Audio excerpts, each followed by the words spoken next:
আমাদের আজকের টপিক ভূগোলের ভূমিকম্প বা আর্থকুইক। তো ভূমিকম্প নিয়ে যে সমস্ত প্রশ্ন আমাদের ন্যাচারালি পরীক্ষায় এসে থাকে, তো মেনলি এটা অ্যাকচুয়ালি 9-10-এর সিলেবাসে আছে, যেখান থেকে খুব কমন কিছু কোয়েশ্চেন বারবার পরীক্ষায় আসে, ইভেন মাধ্যমিকেও আসে। আর কম্পিটিটিভ এক্সামে যে সমস্ত কোয়েশ্চেনগুলো আছে সেগুলো তো লাস্টে আমরা আলোচনা করবই। তো যেগুলো পড়বো সেগুলো আমি ডান দিকে কোয়েশ্চেন ওয়াইজ রেখেছি। আমরা একটা একটা করে যত রকম কোয়েশ্চেন হয় সেইগুলোকে আলোচনা করি। আশা করি তোমাদের ভালো লাগবে। দেখো, ভূমিকম্প নিয়ে যাদের কোনো রকম কনফিউশন আগে ছিল সেইগুলো আশা করি এই ভিডিওটা দেখার পরে আর কারোর কোনো রকম সমস্যা থাকবে না। তো ফার্স্ট কোয়েশ্চেন হচ্ছে, ভূমিকম্প কি? এটা আমাদের ফার্স্ট কোয়েশ্চেন। তো ভূমিকম্প বলতে কোন জিনিসটাকে বোঝায়? হঠাৎ করে পৃথিবী যখন কিছুক্ষণের জন্যে কেঁপে ওঠে, বা পৃথিবীর ওপরে থাকা আমরা, বা অনেক সময় এটা আমরা অনুভব নাও করতে পারি, পৃথিবী যখন হঠাৎ করে কেঁপে ওঠে, যেটা আমরা অনেক সময় অনুভব করি, অনেক সময় অনুভব করি না, সেই ঘটনাটাকে বলা হয় ভূমিকম্প। আর ভূমিকম্প যদি পৃথিবীর কেঁপে ওঠা হয়, পৃথিবীর আকস্মিক কেঁপে ওঠার ঘটনাকে ভূমিকম্প বলা হয়। তাহলে পৃথিবীর আকস্মিক কেঁপে ওঠার ঘটনায় যদি ভূমিকম্প হয়, তাহলে ভূমিকম্পটা হয় কোথা থেকে? ভূমিকম্প না হয় হয়ে গেল, কিন্তু হলোটা কেন বা কোথা থেকে সেটাও বুঝতে হবে। ধরো এইটা আমাদের পৃথিবী, আর এই পৃথিবীটাকে আমরা যদি একটা ডিমের মতো ভাবি, তাহলে একটা ডিমকে যদি এইভাবে কর্নার করে কেটে দিই, তাহলে দেখব পৃথিবীর ভেতর দিকে দেখব কোর পার্ট আছে, বা ডিমের ভেতরে দেখব কুসুমের পার্ট আছে। তারপরে দেখব ডিমের একটা পাতলা জেলির মতো অংশ থাকে, তার উপরে দেখব ডিমের বাইরে একটা খোলক থাকে। তো সেইটার এই দিকটা হচ্ছে খোলকের স্তরটা, আর এই কুসুমের পার্টটা এটা, আর মাঝখানে যে জেলির অংশটা সেটা এটা। তাহলে আমি যেটা বলতে চাইছি, পৃথিবীটাও অনেকটা ডিমের মতো। তোমরা ডিম ভাবলে সেটাকে ইজিলি বুঝতে পারবে। তাহলে পৃথিবীটাকে আমরা যদি কর্নার করে কেটে নিই, তাহলে এই জায়গাটা থাকবে আমাদের কেন্দ্রমণ্ডল, এই জায়গাটা থাকবে আমাদের গুরুমণ্ডল, আর এই জায়গাটাতে কি থাকবে? আমাদের বহির্মণ্ডল বা মেন শিলামণ্ডল, বা যে উপরের অংশটা সেটাকে আমরা কি বলি? ভূত্বক।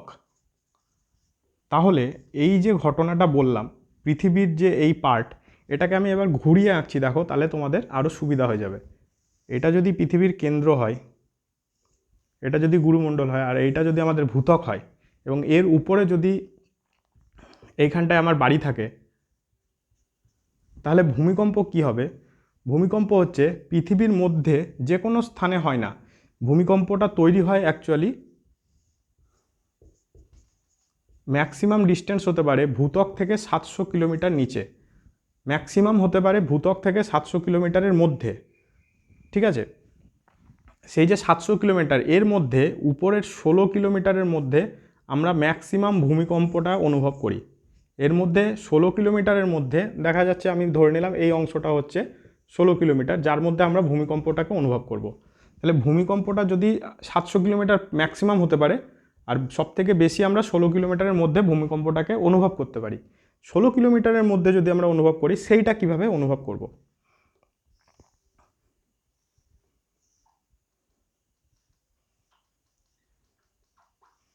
তাহলে ভূমিকম্প একটা জায়গা থেকে উৎস হবে, ভূমিকম্প তৈরি হবে এক জায়গা থেকে, উৎস, যেটাকে আমরা কি বলি?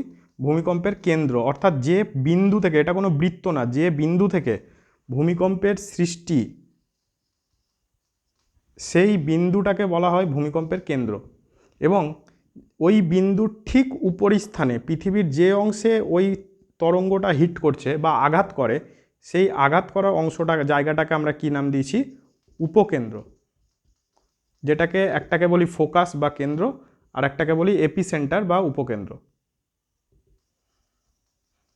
তাহলে কি বললাম? যে বিন্দু থেকে তরঙ্গের সৃষ্টি হচ্ছে সেই বিন্দুটাকে আমরা বলছি কেন্দ্র, যেখানে ঠিক তার উপরে, সরাসরি উপরে পৃথিবীর যে অংশে, অর্থাৎ ভূত্বকের যে অংশে গিয়ে আঘাত করছে, সেই অংশটাকে বলছি উপকেন্দ্র। এবার অনেক সময় আঘাতটা পৃথিবীর একদম ভূত্বক বা মাটির ওপরে অনুভূত হয়, সেটাও নয়। অনেক সময় দেখা গেল কোনো একটা তরঙ্গ এরকম করে গিয়ে এখানে শেষ হয়ে গেল, কোনোটা এখানে শেষ হয়ে গেল, কোনোটা এখানে শেষ হয়ে গেল। অর্থাৎ সমস্ত তরঙ্গ যে পৃথিবীর একদম উপরিভাগে পৌঁছাবে, এটা কিন্তু কথা নয়। তার মানে যেটা বলতে চাইলাম, দেখা যাচ্ছে 10,000 বার ভূমিকম্প হয়েছে, মানে কোনো একটা জায়গা থেকে ভূমিকম্প হয়েছে পৃথিবীর এখানে একটা, এখানে একটা, এখানে একটা, এরকম 10,000 ভূমিকম্প যদি হয়ে থাকে, তাহলে দেখা যাবে 10,000-এর মধ্যে মাত্র 100 বার ভূমিকম্প আমরা বুঝতে পারি। অর্থাৎ সমস্ত ভূমিকম্পই বা সমস্ত তরঙ্গ আমাদের পৃথিবী পৃষ্ঠের উপরে এসে পৌঁছায় না, যেগুলো পৌঁছায় সেইগুলোই আমাদের মানুষের ক্ষতি করে। এখানে ক্ষতি বলতে আমরা মেনলি মানুষের ক্ষতিটাই পড়বো, গাছপালার উপরে প্রভাব নাকি কুকুর বিড়ালের উপরে প্রভাব সেগুলো আমরা বুঝবো না। তাহলে আমরা বুঝতে পারলাম ভূমিকম্প কোথায় হয়, প্রথমে বুঝলাম ভূমিকম্প কাকে বলে, তারপরে বুঝলাম ভূমিকম্পের কেন্দ্র কি হতে পারে, কোন জায়গাটায় উৎপত্তি স্থলকে আমরা কেন্দ্র বলছি, আর যেখানে সরাসরি পৃথিবীর যে ভূপৃষ্ঠের উপরি স্থানে, অর্থাৎ এই যে বিন্দুটা এখানে সৃষ্টি হলে সরাসরি উপরে যেটা হবে সেটাকে আমরা কি বললাম, উপকেন্দ্র। এইবার বুঝবো তরঙ্গ, অর্থাৎ এই যে এরকম করে আঁকছি, মানে যে জিনিসটা, যে শক্তিটা গিয়ে হিট করছে পৃথিবীর একদম উপরে উপরিভাগে, সেইটাকে আমরা বলি তরঙ্গ। তরঙ্গ অনেক প্রকারের হয়, তাহলে তরঙ্গ নিয়ে আমাদেরকে বুঝতে হবে যে কী কী প্রকারের তরঙ্গ হয়। ভূমিকম্পের মেনলি যে তরঙ্গ হয়ে থাকে সেটা প্রধানত 3 রকম। একটা হচ্ছে প্রাইমারি ওয়েভ বা প্রাথমিক তরঙ্গ, একটা হচ্ছে সেকেন্ডারি ওয়েভ বা গৌণ তরঙ্গ, আর একটা হচ্ছে এল ওয়েভ বা লাভ ওয়েভ বা স্পর্শ তরঙ্গ বলতে পারি এটাকে, ঠিক আছে। তাহলে আমরা 3 ধরনের তরঙ্গ পড়লাম, একটা হচ্ছে প্রাইমারি ওয়েভ, একটা হচ্ছে সেকেন্ডারি ওয়েভ, একটা হচ্ছে এল ওয়েভ। এই ছিল আমাদের তরঙ্গের ভাগ। তাহলে প্রাইমারি ওয়েভ যেটা প্রাথমিক তরঙ্গ, সেটা অ্যাকচুয়ালি খুব স্পিডি, এটা খুব তাড়াতাড়ি বিচরণ করে, যেটা দেখা যায় যে প্রায়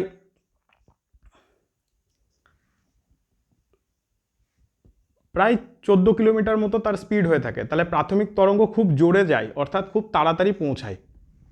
এখান থেকে তরঙ্গ উৎপন্ন হচ্ছে, একদম পৃথিবীর উপরি পর্যন্ত ভাগ পর্যন্ত খুব তাড়াতাড়ি পৌঁছে যায়। তাহলে প্রাথমিক তরঙ্গ খুব জোরে যায়।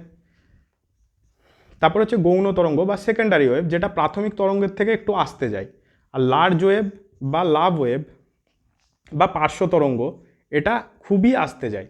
তাহলে সবথেকে তীব্র স্পিড কার, সবথেকে বেশি জোরে পৌঁছায় কে, পি তরঙ্গ, সবথেকে আস্তে পৌঁছায় কে, এল তরঙ্গ। এইবার এই যে পি তরঙ্গ, এস তরঙ্গ আর এল তরঙ্গ আছে, এদের আরও কিছু বিশেষ বিশেষ বৈশিষ্ট্য আছে। কি রকম? যেমন পি তরঙ্গ হচ্ছে অনুভূমিক, পি তরঙ্গ হচ্ছে অনুভূমিক তরঙ্গ। এস তরঙ্গ কি? এস তরঙ্গ হচ্ছে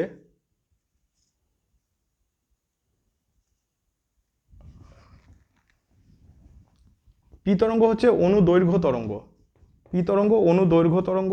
এস তরঙ্গ হচ্ছে অনুপ্রস্থ তরঙ্গ। আর এল এল টাইপের যেটা, সেটা হচ্ছে তির্যক তরঙ্গ। তাহলে 3 রকমের তরঙ্গ পেলাম। পি টাইপ কি? অনুদৈর্ঘ্য, এস টাইপ অনুপ্রস্থ, আর এল টাইপ হচ্ছে তির্যক। এইবার এটা যদি আমাদের একটা কাগজ হয়, তাহলে এখানে দেখব তরঙ্গগুলোকে আমরা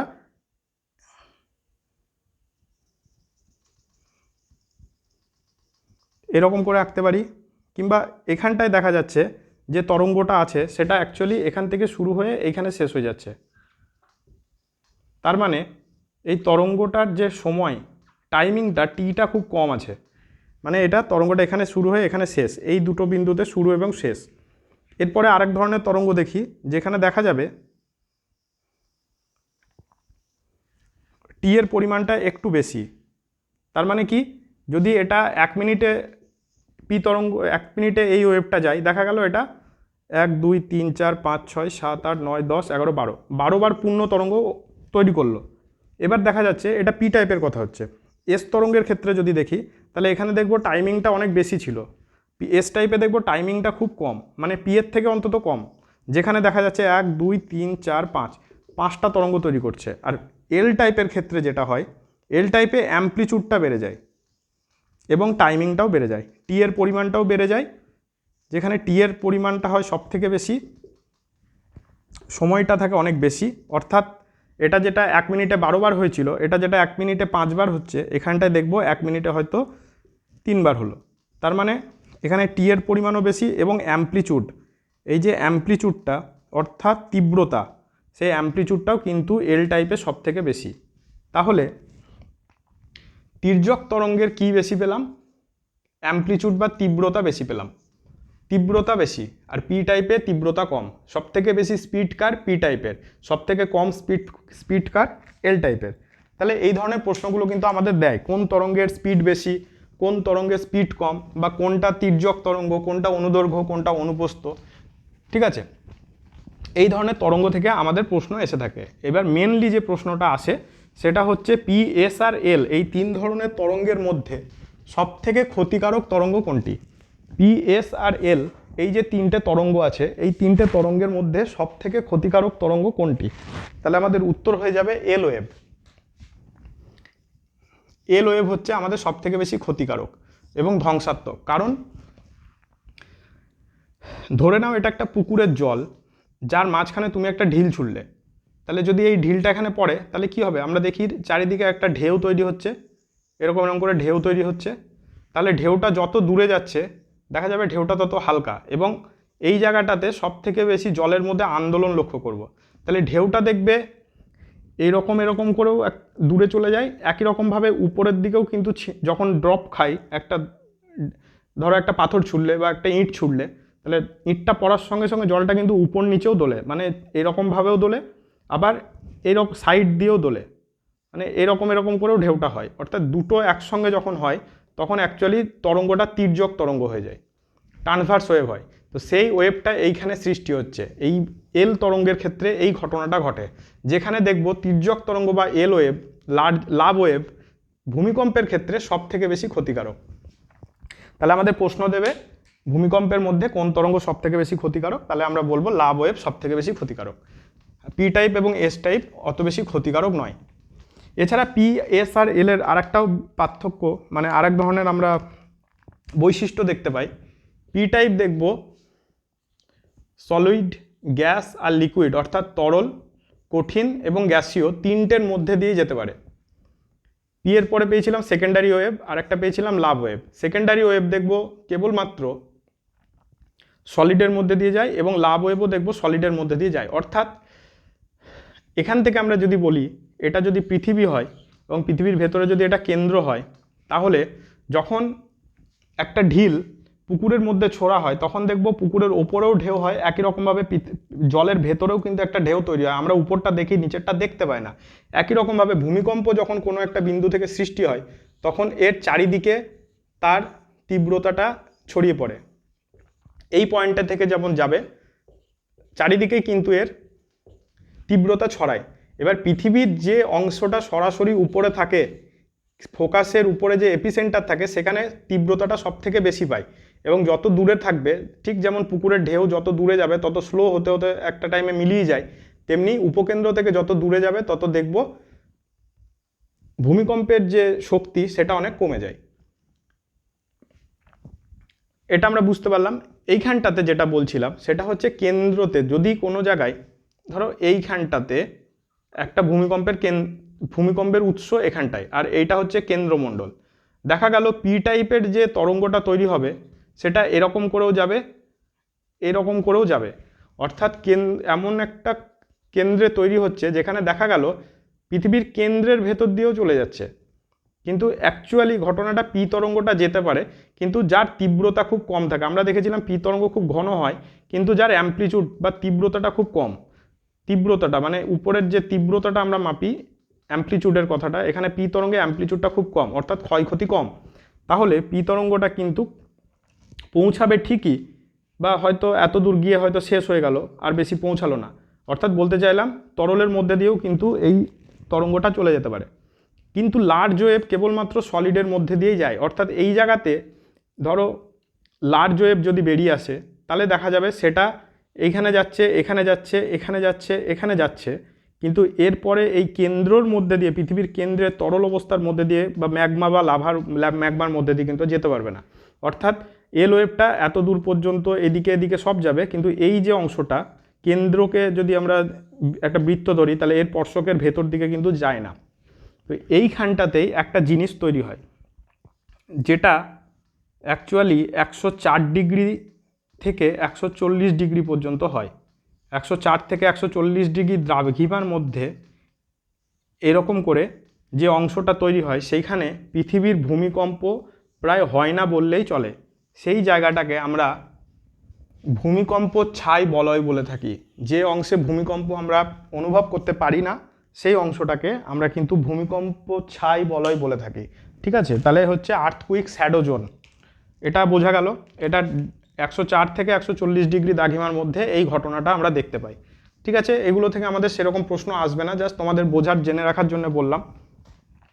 এবার ভূমিকম্প আমরা প্রথম পয়েন্টটা পড়ে ফেলেছি, এই পরের যে পয়েন্টগুলো আছে এগুলো আমরা একটু একটু তাড়াতাড়ি পড়বো। এখানে বোঝার জিনিস খুব কম আছে, খুব সহজেই তোমরা দেখো বুঝতে পেরে যাবে। তাহলে আমরা প্রথমে কি পড়লাম, ভূমিকম্প কাকে বলে, তার কেন্দ্র, উপকেন্দ্র, তরঙ্গ, এগুলো অলরেডি আমরা পড়ে ফেলেছি। তাহলে ভূমিকম্প আমাদের পড়া হয়ে গেল। এরপরে পড়বো সিসমোগ্রাফ। সিসমোগ্রাফ যন্ত্রটা কি, অ্যাকচুয়ালি একটা দণ্ড আছে এরকম, যে দণ্ডটাকে একটা জায়গায় খুব টাইট করে বেঁধে দেওয়া হয়, আর এই দণ্ড থেকে এরকম করে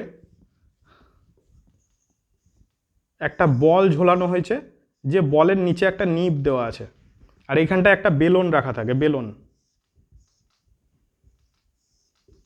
এটা একটা টেবিলের মধ্যে এরকম করে টেবিলের সঙ্গে আটকানো আছে। এবার বেলুনটা কি হয়, বেলুনটা অটোমেটিক ঘুরতে থাকে, এরকম এরকম করে ঘোরে, আর যখন এইখানটাতে ভূমিকম্প হয় তখন এই বলটা আন্দোলিত হতে থাকে বা দুলতে থাকে, অর্থাৎ বলটা এভাবে এভাবে এভাবে দুলতে থাকে। তাহলে একটা যদি কাগজ হয় তাহলে দেখা যাবে কাগজের উপরটায় এরকম এরকম এরকম এরকম এরকম এরকম এরকম এরকম করে দাগ হবে। তাহলে সেইখান থেকে আমরা বলতে পারি যে ভূমিকম্প হয়েছে। এই যে দাগগুলো যখন উঠবে তখন বলতে পারবো যে এই সময় পৃথিবীটা, এই টাইমে পৃথিবীর অমুক কোনো একটা জায়গা কেঁপেছে। তাহলে এখান থেকে আমরা বলতে পারি সিসমোগ্রাফ যন্ত্রের সাহায্যে আমরা ভূমিকম্পের সময়, ভূমিকম্পের উৎস এবং ভূমিকম্পের তীব্রতাটা মাপতে পারি। এইবার তাহলে সিসমোগ্রাফ যন্ত্রের সাহায্যে আমরা ভূমিকম্পের তীব্রতা, সময় এগুলো মাপতে পারি, কোন জায়গায় হচ্ছে উৎস স্থানও মাপতে পারি, বলতে পারি। একই রকমভাবে এটা তো ছিল আমাদের সিসমোগ্রাফ যন্ত্র, কিন্তু এর তো একটা মান আছে।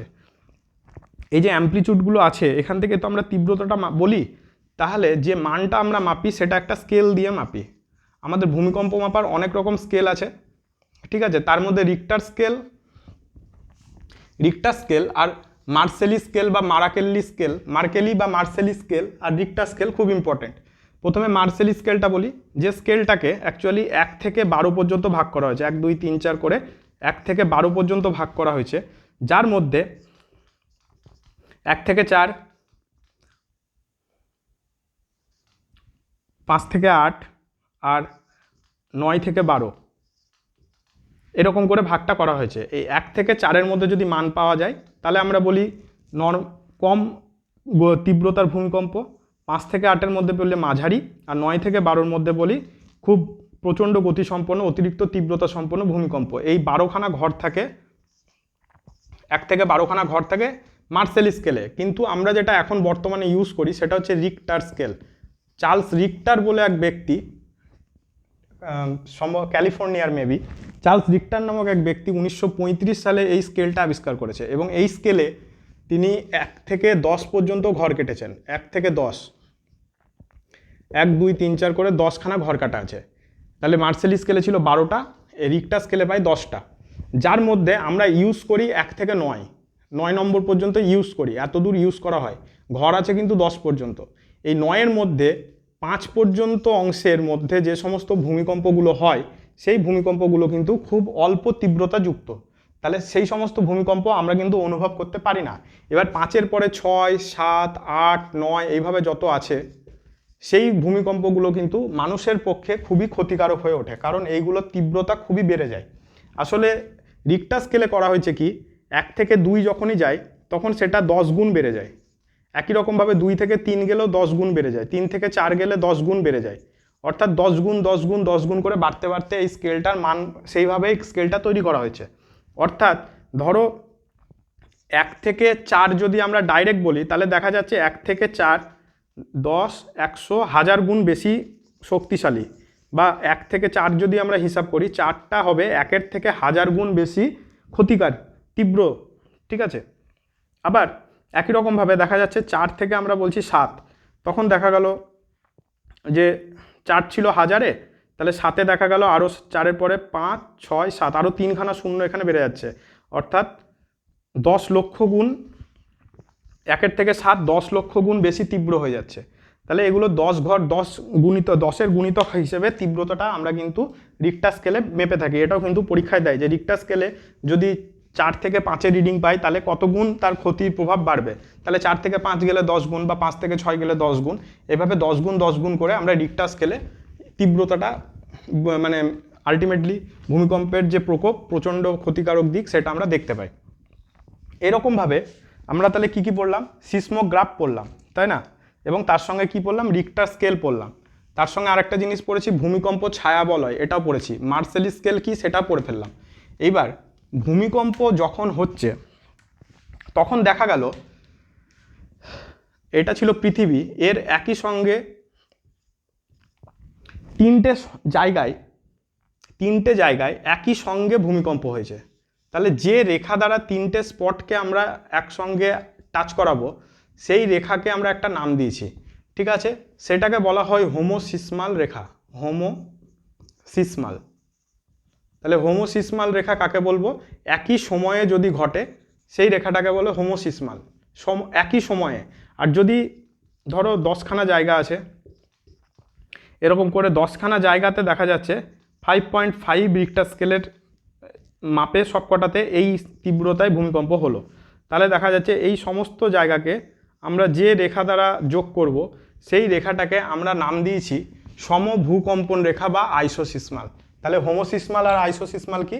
সমান, একই সময়ে হলে সেটাকে আমরা হোমোসিসমাল বলি, আর একই তীব্রতাযুক্ত বা রিক্টার স্কেলের মান যে সমস্ত ভূমিকম্পের ক্ষেত্রে একই হবে সেই সমস্তগুলোকে আমরা আইসোসিসমাল নাম দিই। তাহলে আইসোসিসমাল কি আর হোমোসিসমাল কি, আমরা এই ধরনের নামগুলো কিন্তু ভূমিকম্পের সঙ্গে পাবো, ঠিক আছে? কিংবা ভূমিকম্প নিয়ে পড়াশোনাকে কি বলে, এটাও একটা প্রশ্ন হয়।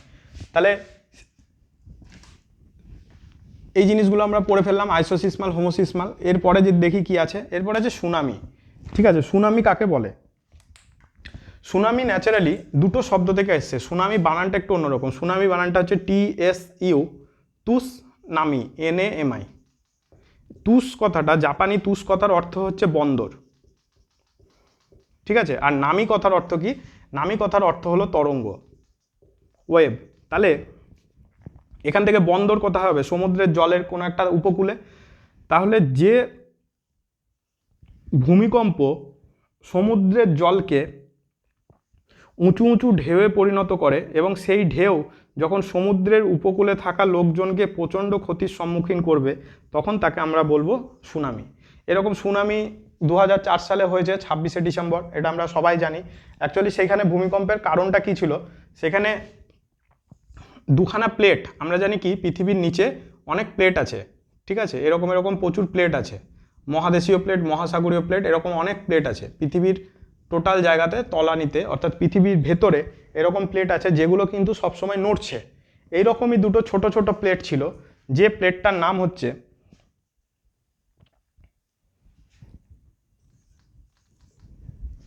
দুটো ছোট প্লেট আছে, একটা প্লেটের নাম হচ্ছে ইন্ডিয়ান প্লেট, আর একটা প্লেটের নাম হচ্ছে বার্মা প্লেট। এই ইন্ডিয়ান প্লেট আর বার্মা প্লেট হঠাৎ করে একে অন্যের কাছে ধাক্কা খাওয়ায়, অর্থাৎ একটা প্লেট এরকম ছিল আর একটা প্লেট এরকম করে ধাক্কা খেয়ে তলে ঢুকে গেছে, তখন এই মাঝখানের জলটা এরকম করে উঠে গেছিলো। এই যে উঠে যাওয়ার জন্যে এই ধারে আর দুই দিকেই, দুটো ধারেই কিন্তু আলটিমেটলি সুনামিটা আমরা লক্ষ্য করেছি। তো সুনামি ন্যাচারালি এইভাবেই হয়ে থাকে। তাহলে সুনামি আমরা বুঝলাম।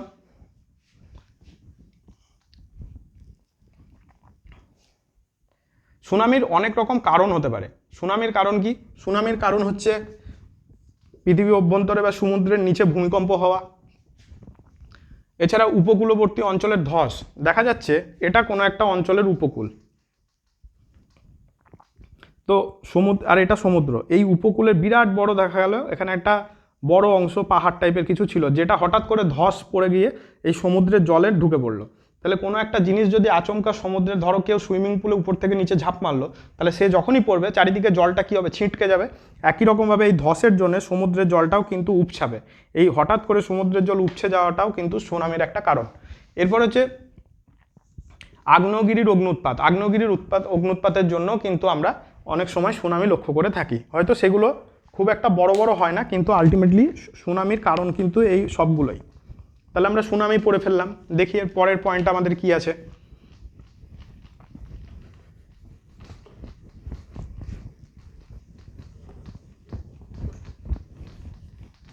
এর পরের পয়েন্টটা আছে ভূমিকম্প প্রবণ বলয়। ভূমিকম্প প্রবণ বলয় মানে কি? ভূমিকম্প প্রবণ বলয় মানে যে সমস্ত পৃথিবীর যে সমস্ত অঞ্চলে বেশি করে আমরা ভূমিকম্প লক্ষ্য করতে পারি। যেমন আমরা ভূমিকম্প ছায়া বলয় দেখেছি, যেখানে ভূমিকম্পটা হয় না। তার মানে এমন কিছু জায়গা আছে যে সমস্ত অঞ্চলে আমরা বারবার ভূমিকম্প লক্ষ্য করি। যেমন ধরো আমরা ভূমিকম্পের দেশ কাকে বলি? জাপানকে। এবার জাপানে কিছু একটা নিশ্চয়ই আছে যার জন্য আমরা বারবার জাপানে ভূমিকম্প দেখতে পাই। একই রকমভাবে পেরু, চিলি যে অঞ্চলটা দক্ষিণ আমেরিকার, সেই অঞ্চলেও দেখবো বারবার ভূমিকম্প হয়। তাহলে সেখানেও যেমন বারবার ভূমিকম্প হচ্ছে, সেই কারণটাও আমরা বলতে পারি যে সেখানেও কোনো কারণ আছে। একই রকমভাবে ধরো হিমালয় পর্বত অঞ্চল, এই যে একদম শিবালিক রেঞ্জে বারবার দেখি আমরা ভূমিকম্প হচ্ছে, কিংবা নেপালে বা ভারতের উত্তর পূর্ব ভারতে প্রচুর ভূমিকম্প হয়। তো সেই যে ভূমিকম্পগুলো হচ্ছে, সেই ভূমিকম্পগুলোর কিছু কারণ আছে। তাহলে যে সমস্ত অঞ্চলে বারবার ভূমিকম্প হয় সেই সমস্ত অঞ্চলকে যদি আমরা ছবি আঁকি, তাহলে যে বেল্ট দ্বারা আমরা তাকে প্রকাশ করব সেটাকে আমরা অ্যাকচুয়ালি ভূমিকম্প বলয় বলে ডেকে থাকি। এই যে ভূমিকম্প প্রবণ বলয়, এটা নিয়ে আমরা এখন পড়ছি। আমরা যদি পৃথিবীর ম্যাপটা একটু আঁকি, তাহলে দেখব পৃথিবীর ম্যাপটা অনেকটা এরকম।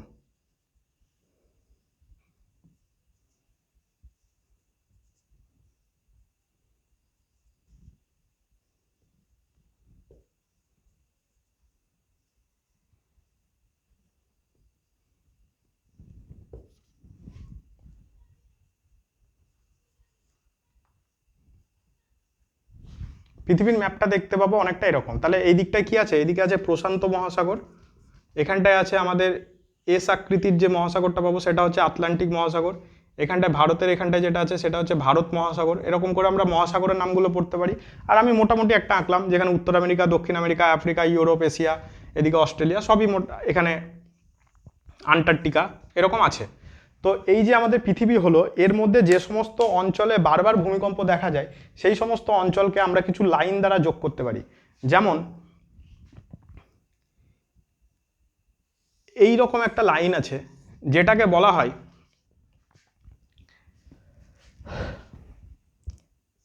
অ্যালপাইন হিমালয় বলয়। এই যে লাইনটা, এটা দেখব আল্পস পর্বত, এদিকে আমাদের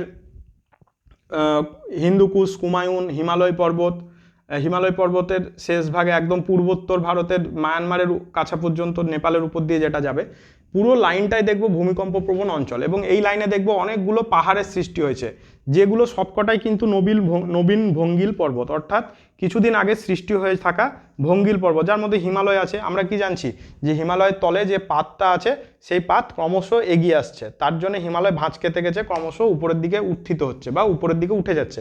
তাহলে এই জায়গাতে আমরা যে সবুজ লাইনে দাগটা টেনেছি, অ্যালাপাইন হিমালয়ান বেল্ট বা আলপাইন হিমালয় বলয় এটাকে বলা হয়ে থাকে। এরকম আরও একটা জায়গা আছে যেটাকে বলা হয় প্রশান্ত মহাসাগরীয় বলয়। প্রশান্ত মহাসাগরীয় বলয়টা অ্যাকচুয়ালি কীরকম? প্রশান্ত মহাসাগরীয় বলয়টা অ্যাকচুয়ালি, এটা তো মানচিত্রের অর্ধেক হয়ে গেল, এদিকটা তো আমি সবটা গোল করে এঁকেছি, অ্যাকচুয়ালি এদিকে যেটা আছে সেটা এদিকেও থাকবে। তাহলে গোলটা একটু ব্যাকাটারা হয়েছে, ওটাকে একটু সোজা করে দিই, তাহলে তোমরা ইজিলি বুঝতে পারবে। এটা সোজা আছে, এদিকটাও সোজা আছে, ঠিক আছে। তাহলে এই অংশে দেখব এই জায়গাটাতে একই রকমভাবে এরকম করে যদি ডটেড লাইনটা দিই, তাহলে দেখব এই অংশে,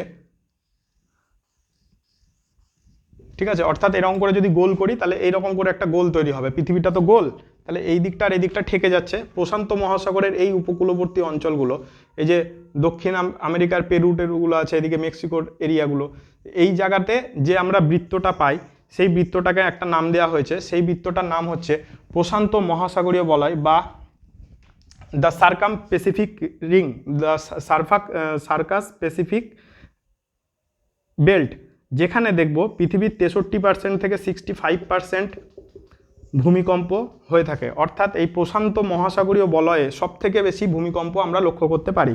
এবং দেখব এই যে রিংটা আছে এর চারিদিকে প্রচুর এরকম করে ছোট ছোট আগ্নেয়গিরি আছে, প্রচুর আগ্নেয়গিরি আছে, যেখানে আগ্নেয়গিরির অগ্নুৎপাতের জন্য বারবার ভূমিকম্প হয়, বারবার আগ্নেয়গিরির অগ্নুৎপাতের জন্য ভূমিকম্প হচ্ছে। যেহেতু দেখতে এটা কোমরবন্ধনীর মতো বা রিংয়ের মতো, অর্থাৎ একটা বেল্ট, কোমরে যে মেয়েরা দেখবে নাচের সময় কোমর বন্ধনী পড়ে, তো সেই বন্ধনীর মতো দেখতে, তার জন্য এটাকে আমরা নাম দিয়েছি প্রশান্ত মহাসাগরীয়, খাতায় অবশ্যই লিখে নিও, মহাসাগরীয় আগ্নেয় মেখলা। তাহলে প্রশান্ত মহাসাগরীয় আগ্নেয় মেখলাই পৃথিবীর সবথেকে বেশি ভূমিকম্প প্রবণ অঞ্চল, যেখানে 65% ভূমিকম্প হয়ে থাকে। তার জন্যে এটাকে আমরা কিন্তু এই প্রশান্ত মহাসাগরীয় আগ্নেয় মেখলা বলে থাকছি, কারণ এখানে প্রচুর পরিমাণে আগ্নেয়গিরি আমরা দেখতে পাই। ঠিক আছে, তাহলে দুটো আমরা বেল্ট দেখতে পেলাম, একটা প্রশান্ত মহাসাগরীয় বেল্ট পেলাম, একটা অ্যালাপাইন হিমালয়ান বেল্ট দেখতে পেলাম। এছাড়াও আর একটা বেল্ট আছে, যে বেল্টটার নাম হচ্ছে মধ্য আটলান্টিক শৈলশিরা। এই যে মাঝখানে এসের মতো দাগ দিয়েছি, এইটাকেই বলা হয় মধ্য আটলান্টিক শৈলশিরা। ঠিক আছে, মিডিল আটলান্টিক বেল্ট। তা এটাও কিন্তু একটা ভূমিকম্প প্রবণ অঞ্চল। অ্যাকচুয়ালি এইখানে এই জায়গাটায় প্রশান্ত মহাসাগরীয় বলয় যেটা পেলাম আর অ্যালাপাইন হিমালয়ান বেল্ট যেটা পেলাম, সেখানে অ্যাকচুয়ালি কি হয়, দুটো প্লেট একে অন্যের দিকে চলে আসছে। অর্থাৎ দুটো প্লেট যদি এরকম করে এটা একটা প্লেট হয় এবং এটা একটা প্লেট হয়, তাহলে দেখা যাবে দুটো প্লেট একে অন্যের দিকে চলে আসছে এবং ধাক্কাকে হয় এই দিকে সরে যাবে, কিংবা পিছন দিকে সরে যাবে, কিংবা নিচে ঢুকে যেতে পারে, কিংবা উপরের দিকে উঠে যেতে পারে। অর্থাৎ এরকম করে ধাক্কাকে উপরে উঠতে পারে, সাইড দিয়ে যেতে পারে, এইদিকে যেতে পারে, নিচেও ঢুকে যেতে পারে, একটা অন্যের উপরে উঠেও যেতে পারে। তাহলে 4 রকমের ঘটনায় ঘটতে পারে। অর্থাৎ ধাক্কা খেয়ে দেখা যাচ্ছে এই মাঝখানের অংশটা উঠে যাচ্ছে। অর্থাৎ কোনো একটা বেল্ট একটার অন্যের দিকে, যেমন ধরো এখানে এই যে আমাদের অ্যালাপাইন হিমালয়ান বেল্টটা আছে, সেটা দেখবো এদিকের যে বেল্টটা আছে তার উপরের দিকে উঠতে থাকছে। ঠিক আছে, এই উঠে যাওয়ার জন্যই কিন্তু এখানে বারবার ভূমিকম্প আমরা লক্ষ্য করতে পারছি। তাহলে যে সমস্ত অঞ্চলে বারবার ভূমিকম্প হয় সেগুলো হচ্ছে কি কি, প্রশান্ত মহাসাগরীয় বলয়, দ্য সার্কাম প্যাসিফিক বেল্ট, যেখানে 65% পর্যন্ত ভূমিকম্প হয়ে থাকে, অ্যালাপাইন হিমালয়ান বলয়, ঠিক আছে, মধ্য আটলান্টিক শৈলশিরা বলয়, যেখানে দেখবো এখানে দেখতে পাচ্ছি প্রায় 65% প্রশান্ত মহাসাগরে ভূমিকম্প হলো। ঠিক আছে, হিমালয়ান বেল্টে দেখতে পাবো প্রায় 21% ভূমিকম্প হচ্ছে, বাকিগুলো আটলান্টিক শৈলশিরা বলয়ে হয়ে থাকে। এইবার এইটা আর এই দুটোই দেখব কাছাকাছি আসার জন্য হয়, কিন্তু আটলান্টিক শৈলশিরার ক্ষেত্রে দেখব যে মহাসমুদ্র এখানে আছে, উত্তর আটলান্টিক মহাসাগর আর দক্ষিণ আটলান্টিক মহাসাগর, এই দুটো জায়গায় যে আছে, এই দুটো জায়গায় দেখব দুটো প্লেট একের থেকে অন্যের দিকে দূরে সরে যাচ্ছে। যখনই দূরে সরে যাবে তখন ভেতরে ট্রেঞ্চ তৈরি হবে, অর্থাৎ খাদ তৈরি হবে, গর্ত, বিরাট বড় গর্ত তৈরি হয়ে যায়। যখনই দুটো প্লেট একের থেকে অন্য দিকে সরে যাবে মাঝখানে গর্ত তৈরি হবে। ঠিক আছে, অনেকটা চ্যুতির মতো, গ্রস্তবোধক চ্যুতি যেমন করে সৃষ্টি হয়, স্তূপ পর্বতের এরিয়াতে যদি ভূমিকম্প হয় তাহলে দেখবো পাশে চ্যুতি রেখা তৈরি হয়ে যায়। ওই যে চ্যুতিটাই কিন্তু মহাসাগরের ভেতরেও হয়, সেগুলোকে আমরা ট্রেঞ্চ বলি। ঠিক আছে, তাহলে আমরা এগুলো অলরেডি পড়লাম। তাহলে বিভিন্ন জায়গায় আমরা বিভিন্ন রকম ভূমিকম্প প্রবণ অঞ্চল দেখতে পাচ্ছি। সেখানে কিছু কিছু আমরা বলয়ের নাম পেলাম যেখানে বারবার ভূমিকম্প হচ্ছে। সুনামি কেন হচ্ছে, সুনামির কারণ আমরা পড়ে ফেললাম। এরপরে দেখব জোন, ভূমিকম্পের জোন হিসেবে কি কি আমরা বুঝতে পারি, বা জোন বলতে আমরা ভূমিকম্প জোন বলতে, আর্থকুইক জোন বলতে কি বুঝি। ভূমিকম্প জোন বলতে যেটা বোঝা যায় সেটা হচ্ছে কোন অঞ্চলে ভূমিকম্প বেশি হবে, কোন অঞ্চলে ভূমিকম্প কম হবে। এখন ধরো তোমার বাড়ি কলকাতাতে, তাহলে কলকাতাতে বেশি ভূমিকম্প হবে, নাকি তোমার বাড়ি যদি উত্তরাখণ্ডে হিমালয়ের পাদদেশে হয় তাহলে সেখানে বেশি ভূমিকম্প হবে। তুমি বলে দেবে যে স্যার ভূমিকম্পটা হিমালয় পাদদেশে বেশি হবে, কারণ আমরা দেখছি ওখানে আমাদের হিমালয়ান বেল্ট ছিল, অ্যালপাইন হিমালয়ান বেল্ট, যার জন্য আমরা বারবার সেখানে ভূমিকম্প লক্ষ্য করতে পারি। তাহলে এই যে কারণটা তোমরা জেনে ফেললা, তাহলে যেখানে ভূমিকম্প বেশি হয় তার একটা জোনের মান আছে, এবং যেখানে ভূমিকম্প কম হয় তারও একটা জোনের মান আছে। কীরকমভাবে জোনের মানগুলো বলি, সেটা হচ্ছে ভূমিকম্পের যে জোন তাকে আমরা ন্যাচারালি 1, 2, 3, 4, 5 হিসেবে নাম দিয়েছি, যার মধ্যে 1 নম্বর জোনে ভূমিকম্প আমরা অনুভব করতে পারি না, 2 নম্বর জোনে পারি, 3 নম্বর জোনে আরও ভালো করে পারি, 4 নম্বর জোনে আরও বেশি পারি, আর 5 নম্বর জোনে খুব বেশি ভালো করে ভূমিকম্প বোঝা যায়। তাহলে 5 নম্বর জোনটা হচ্ছে সবথেকে রিস্কি জোন, যেখানে মানুষ যদি বাড়িঘর তৈরি করে সেখানে ভূমিকম্প হলে ভেঙে যাওয়ার চান্স বেশি। ঠিক আছে, যেমন ধরো হিমালয়ান পার্বত্য অঞ্চলের এরিয়া, কিংবা জাপানের পাশে এই সমস্ত জায়গায় দেখব বেশি ভূমিকম্প হয়, তাহলে সেগুলো কিন্তু ভূমিকম্প জোন 5-এর মধ্যে পড়ে যাচ্ছে। নেপাল যেমন ভূমিকম্প জোনের 5-এর মধ্যে পড়ে, যার জন্য দেখব বারবার সেখানে আমরা ভূমিকম্প লক্ষ্য করতে পারি। তাহলে জোন হিসেবেও কিন্তু আমরা ভূমিকম্প বুঝতে পারি যে এই অঞ্চলে বাড়িঘর করার যোগ্য না এগুলো বাড়িঘর করার জন্য ঠিক নয়। যে এখানে যদি আমরা জানি যে এই জায়গায় ভূমিকম্প হবে আর সেখানে যদি বাড়ি করি তাহলে বাড়িটা ভেঙে যাবে, কোনো লাভ কিছুই হবে না। এখন যেটা পড়বো সেগুলো হচ্ছে ভূমিকম্পের কারণ কি। ভূমিকম্পের অনেক কারণ আছে, ঠিক আছে। প্রথমত ভূমিকম্পের কারণ হলো পাত সঞ্চালন। অর্থাৎ কি পাত সঞ্চালন মানে আমাদের মহাদেশীয় পাত এবং মহাসাগরীয় পাত আছে। এবার যে কোনো দুটো পাত যখন একে অন্যের দিকে কাছে চলে এসে ধাক্কা খায়, তখনই এই যেখানে ধাক্কা খাবে অর্থাৎ এই দুটো মাথাতে ধাক্কা খেলো, তাহলে যেখানে ধাক্কা খায় সেই অঞ্চলে ভূমিকম্প হয়। কিংবা ধাক্কা খেয়ে যখন একটা প্লেট অন্য প্লেটের উপরে উঠে যায়, কিংবা সাইডে চলে যায়, কিংবা নিচে যায়, কিংবা উল্টো দিকে যায়, যেদিকেই যাক না কেন যখনই ধাক্কা খাবে তখনই ভূমিকম্প হবে। এই একই কারণের বিপরীত ঘটনাও ঘটে। যখন এরকম করে একটা ধরো দুটো পাত আছে, এই পাত দুটো দেখা যাচ্ছে সরে সরে সরে সরে চলে যাচ্ছে, যখনই সরে যাবে তখন এই জায়গাতে একটা গ্যাপের সৃষ্টি হবে, সেখানে চাপটা পৃথিবীর ভেতরকার চাপটার তারতম্য ঘটবে, যার জন্য সেখানেও ভূমিকম্প হবে। একই রকমভাবে পেছন দিকেও সরবে, অর্থাৎ উল্টো দিকে যেখানে গিয়ে ধাক্কা খাবে সেখানেও ভূমিকম্প হবে। তাহলে পাত সঞ্চালনটা হচ্ছে সব থেকে মেন কারণ, ঠিক আছে। এছাড়া চ্যুতি হলো ভূমিকম্পের কারণ। নবীন ভঙ্গিল পর্বত যেখানে আছে সেই সমস্ত অঞ্চলে বারবার ভূমিকম্প দেখতে পাই। ভূ আলোড়নটাও ভূমিকম্পের কারণ। ভূ অভ্যন্তরীণ চাপের মোচন কিংবা তাপের বিকিরণ, এগুলোর জন্য অগ্নুৎপাত একটা প্রাকৃতিক, এগুলো সবই কিন্তু প্রাকৃতিক কারণ। বা ধস, আমরা যেটা পড়লাম আগে যে পাহাড়ের ধস, বা উপকূলবর্তী বিরাট বড় অঞ্চলের কোনো একটা অংশ সমুদ্রের গর্ভে গিয়ে পড়ছে বা ধস নামছে, বা পাহাড়ের একটা বড় অংশ নিচে দুম করে পড়লো, ধস নামলো, তাহলে দেখবো পৃথিবীটা কেঁপে উঠবে, সেই অঞ্চলটা কাঁপবে, তাহলে সেইখানেও হবে। এছাড়া হিমানি সম্প্রপাত মানে হচ্ছে অ্যাভালাঞ্চ, মানে এরকম একটা পাহাড় আছে যার উপরে অনেক বড় বরফের চাই হঠাৎ করে যদি নিচে খুব জোরে আছড়ে পড়ে, তাহলে দেখবো নিচে কিন্তু আলটিমেটলি ভূমিকম্প আমরা লক্ষ্য করতে পারি। তাছাড়া উল্কাপাত মানে ধরো পৃথিবী পৃষ্ঠে যদি কোনো বড় উল্কা আগুনের গোলা এসে দুম করে পড়ে, তাহলে সেই জায়গাটাও কিন্তু কাঁপবে। তাহলে উল্কাপাত, ভূগাঠনিক পাতের সঞ্চালন, এগুলো সবই কিন্তু দেখলাম ভূমিকম্পের কারণ, কিন্তু এগুলো ছিল প্রাকৃতিক কারণ। সব কিছু কারণের দুটো করে পার্ট হয়, একটা প্রাকৃতিক কারণ, একটা হচ্ছে কৃত্রিম কারণ। এই কৃত্রিম কারণ যেটা, সেখানে মনুষ্য সৃষ্টি কারণ থাকে সব থেকে বেশি, ঠিক আছে। এবার ধরো মনুষ্য সৃষ্টি কারণ বা কৃত্রিম কারণের মধ্যে কৃত্রিম জলাধার নির্মাণ। দেখা যাচ্ছে পাহাড়ের মাঝখানে, এদিকে একটা পাহাড় এদিকে একটা পাহাড়, মাঝখানে আমরা ড্যাম তৈরি করে দিলাম, দিয়ে এইদিকে জল আটকে দিচ্ছি, তাহলে হঠাৎ করে দেখব জলের চাপটা এতই বেড়ে যাবে যে এখানে ভূমিকম্প আসতে পারে, ঠিক আছে। এছাড়া দেখি পারমাণবিক বিস্ফোরণ।